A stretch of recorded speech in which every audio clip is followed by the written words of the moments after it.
This program is brought to you by Emory University.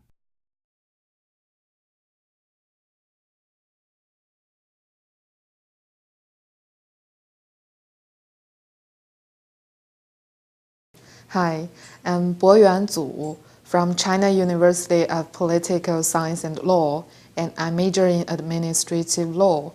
I'm the PhD candidate from CUPL, and I sponsored by China Scholarship Council to be a visiting scholar here in Emory Law School.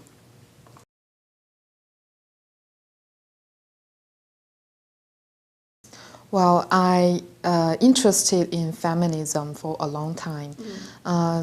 My focus in Emory will be on the relationship between women's social welfare and government's obligations. And one of the tasks of my research will be I want to find the relationship of these two fields, and I want to make a comparative legal research on Chinese law and American law under the guidance of Martha's vulnerability theory.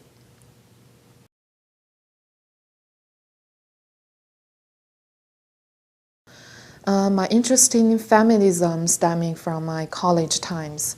At that times, my first teacher in college, Professor Wang, she guided me a lot in this field. And after that, I started to thinking about the questions. For example, what kind of a woman I should be, and what kind of choice I need to make. After that, I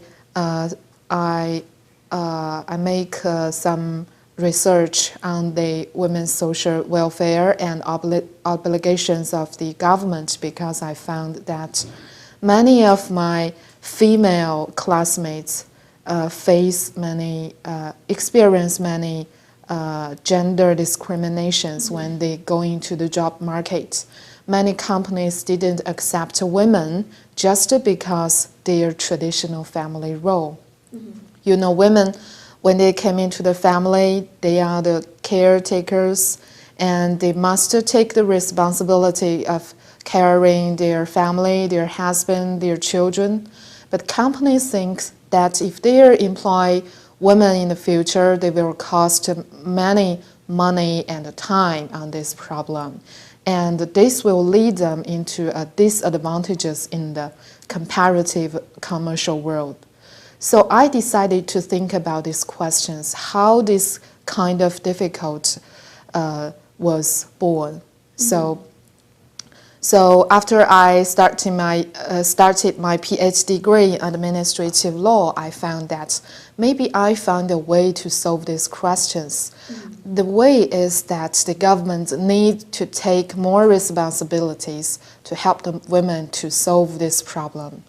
So the connection between these two fields have a big background in China. You know, these days China is building a servants-oriented government, which is very interesting. And its core value is that the government must cherish the humanity as its core value and provide more public servants and products for its citizens. Women is also the citizens. Women need help from the government, and the government do have the responsibilities to help them to challenge these difficulties. And the first connection, I think, is that government plays a very important role in building the social welfare system.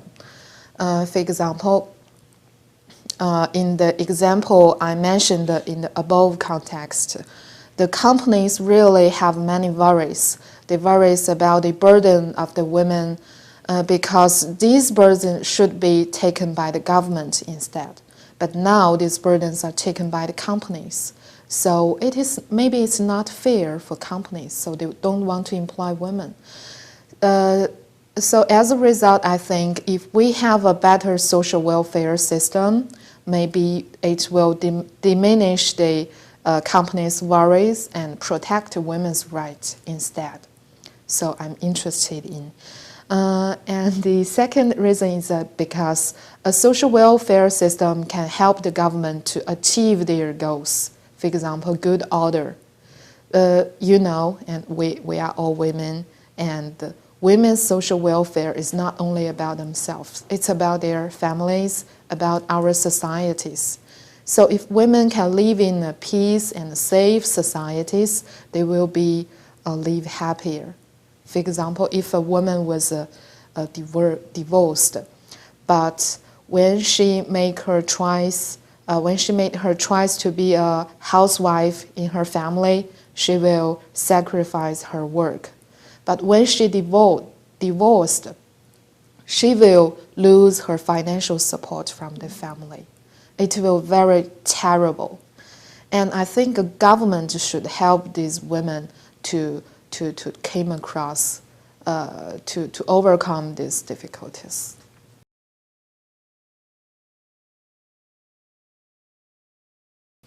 I think the similar is that both the U.S. government and the Chinese government have the same objectives on this point of view.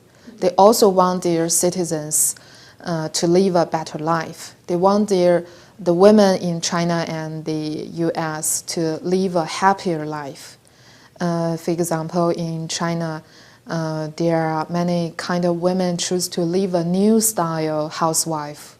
For example, many housewives, although they live in their families, but they can earn money through the housewife experience.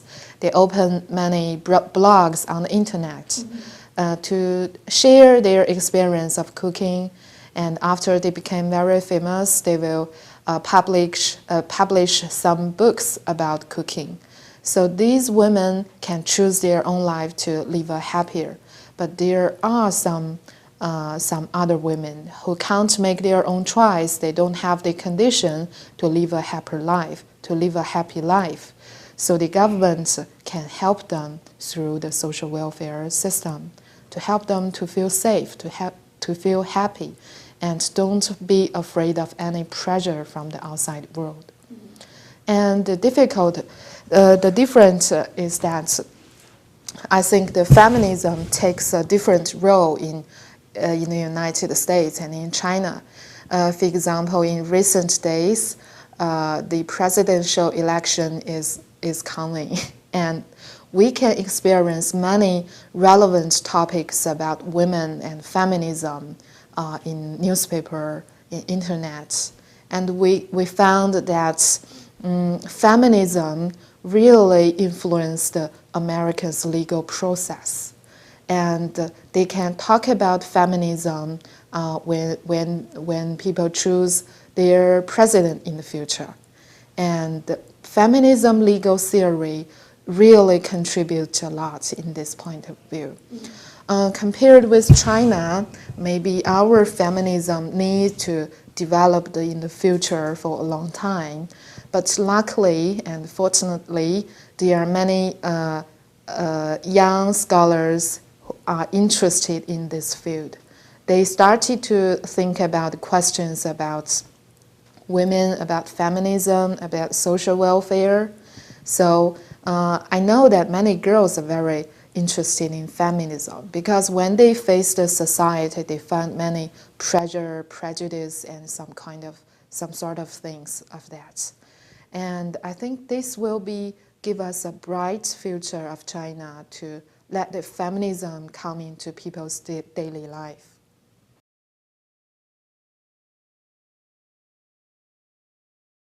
I found a very interesting theory about the influence of adaptive preference.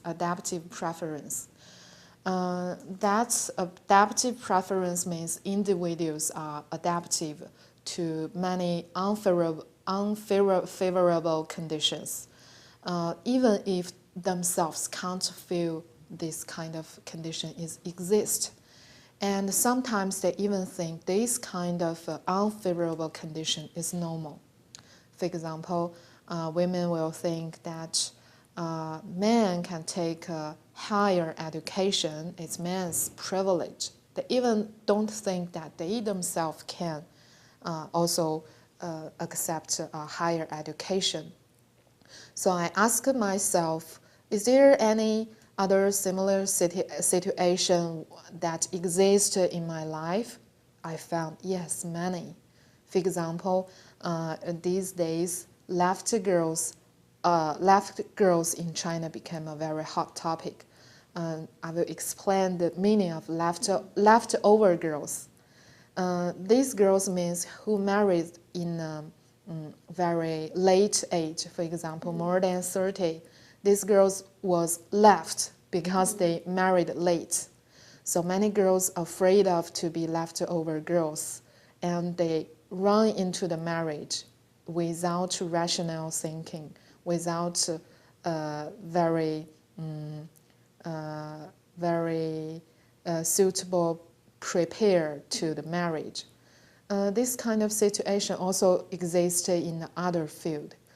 Take myself, for example. After I got my master's degree, I faced a choice. How I will be in the future. Is that I want to be a traditional family role, to just take a very comfortable work and to be a very good mother, very good wife, or I just want to be to study in the to continue my further study. So I really struggled a lot. But after I learned this theory of the influence of adaptive preference, I found I must make myself own choice. So I decided to apply to the PhD degree in administrative law without afraid of any prejudice. So this is the most interesting theory I found in this field.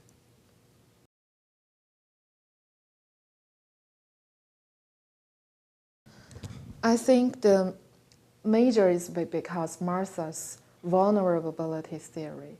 Because when I am doing my research about the relationship between women's social welfare and government obligations, I always ask myself why women need help, why women need social welfare, why the government must provide social welfare to women.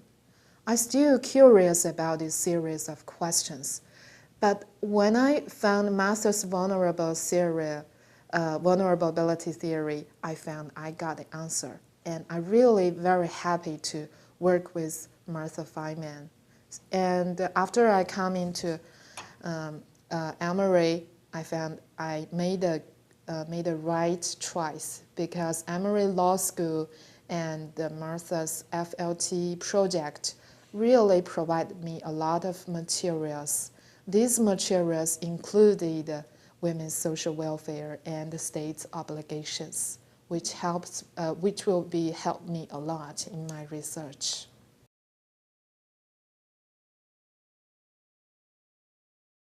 In the following year, I will be accomplished my dissertation.